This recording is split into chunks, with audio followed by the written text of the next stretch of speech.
clear tumte in zawa in chabai ve kole video tharnen kan lo le ta tun truma chuan Hmeichhe pakhat vanga mizoram pumpui deuh thokan buai vak tumte kha ti kha kan en ho don ani thutam soilovin ilo en ngawalang a pakhat na chuan hi ni he thil hi bung thuam kho a thil thleng ani tu nai loka thil thleng ani nge ya he bu fak moya ni ya arap thake mem mai chu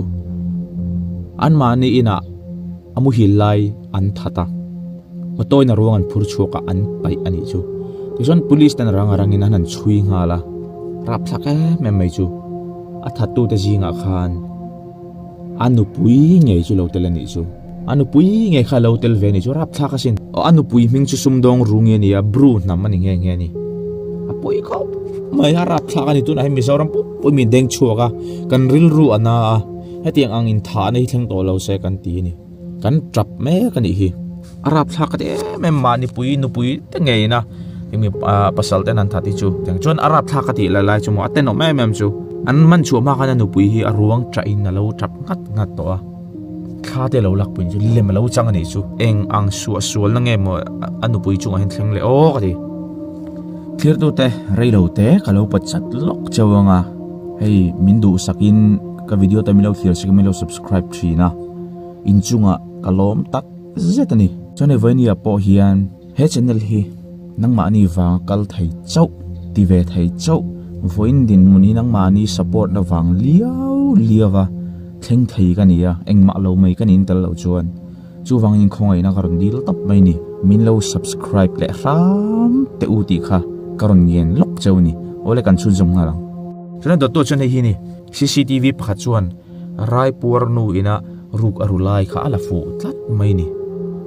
hi ending ya chunga action an laim ka hrelawa he nu hi ara thei wange ar sangoi ngoi nge ka hra chuang bok lawa a background eng ma ka hrelawa ma se a khong ai thak le ling hle mai hetiang ang po han rudu khopa din huna nom chu sual wang le kut kem nei wange ka hrelawa me chen ni wangot hian sual thei lo tura ngai ngot po hi adik lo lein ka sedon ta ni tu na hian cái chỗ không phải chỗ nia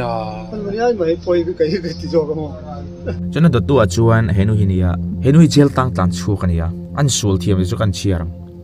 henu hi kan thlama a enura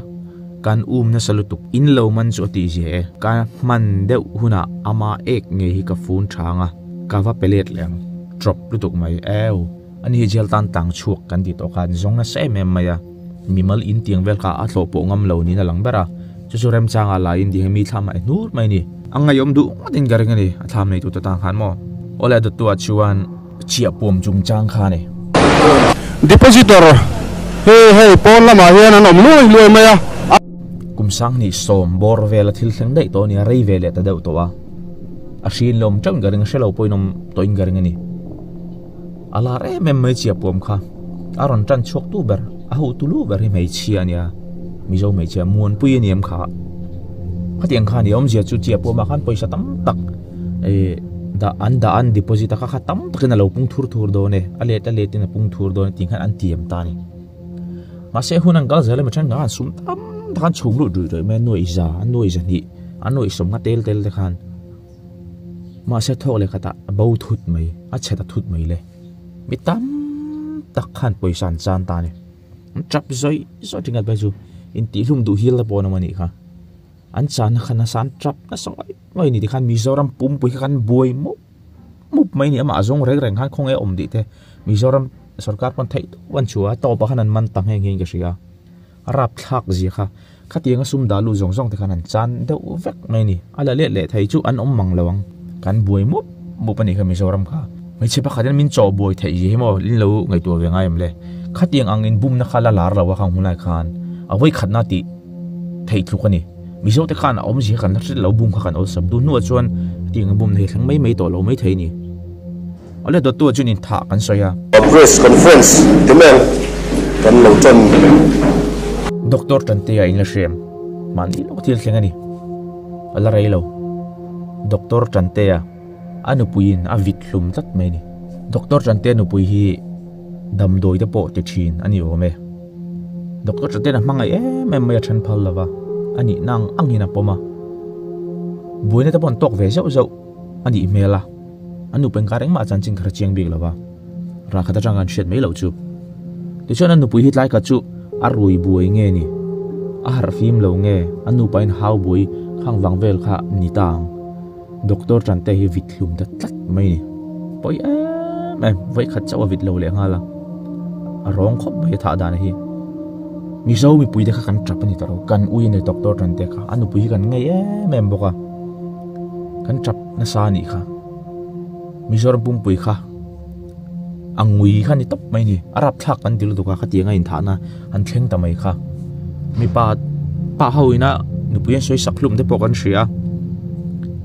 mai che ta pon lo bang lo reng ti hi hang rang hian a chai a chiang khop mai che pakhatina min ti boi thai jeng ai to hian kan film khuranga eng nu pui nge kan nei ti te hi kan film khuranga em mai ni ti chona do tu a chuan puji se fa te nu pa kha ni mi poi soi lo ram kan tu manga puji se fa te nu pa hi soi lo thai lawa thil kal to te chu ni e ma se a hun la khan la em maya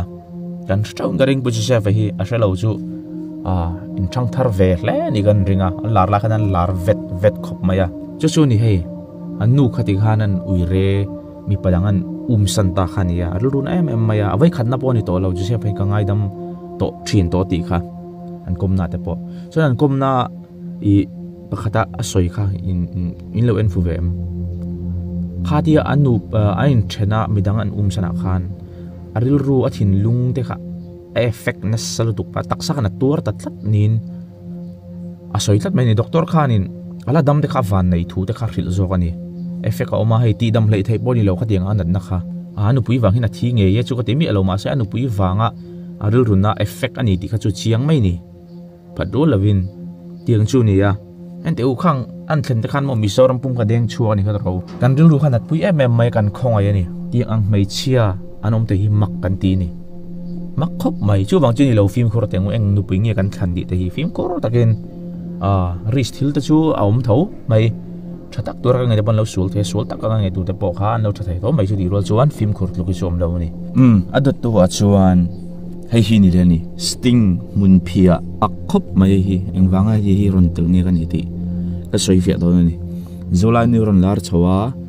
sang ni som ni patum som ni pari chobor wel khan ti khan life and saruakin an 6 mang dun lai ta kha video ta khara tum chhoni kha hangun ron chhun lai wel khan hu khwang kha anei nge ni zola ni kharan lo Hmeichhe pakhat chawna ron ti nge po ria lo mi sangan ni nge po ria lo tubo an thun thul no zola nun sting athuna mi pakhat chon mun phia aron thun le boka mi sang kan la mungai lo wang khan mit khal le em mai ni khatiang khani mizoram deng akha deng chuka hur herna asau sang em mai ni kha hong lai khan mo arap kha kan ni kha min chai buai ne khop mai Hmeichhe ti mai hian lo ni lo top mai ti khalang chiang ani khatiang vel kha kan din mun chu ni oleng po ni se ti suat tur te pok la nei chawa ma se tun tu ta chu kan du tok ri phot mai nga hmuna min lo tia in beng te in mi te lo tai nge kan bai se tiang hmuna min lo ti ni chuan min lo subscribe nge don nia ton tum tan chon mang thari vek patule in hmula thau kan tum don nia